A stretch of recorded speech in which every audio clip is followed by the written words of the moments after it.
मैं आपको palazzo pant की कटिंग बताऊंगी ट्राउजर में। तो पहले हमें लेने हैं, पहले तो तुम्हें फोल्ड के लिए लेंगे नीचे से 2 या 3 इंच ले सकते हैं, तो मैं यहाँ 3 इंच ले रही हूँ। चौड़ी पट्टी चाहिए मेरे को, तो 3 इंच निशान लगा के सीधा कर लेंगे। फिर हमने मोटी ले लिया, ठीक है 3 इंच। अब हमें लंबाई चाहिए 38 इंच लेंगे, कितना देंगे 37 इंच की हम लंबाई लेंगे, क्योंकि हाफ इंच हमारे मोड़ने में जाएगा।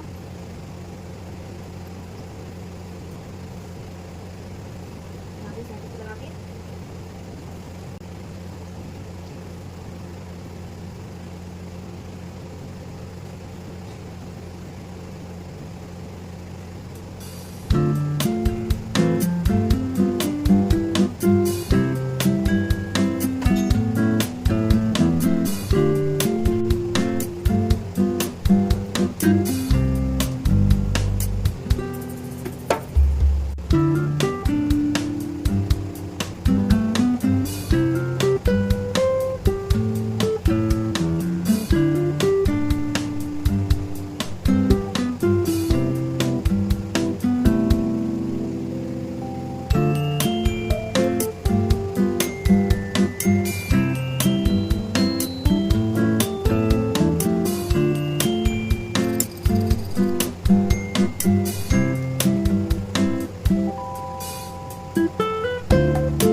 you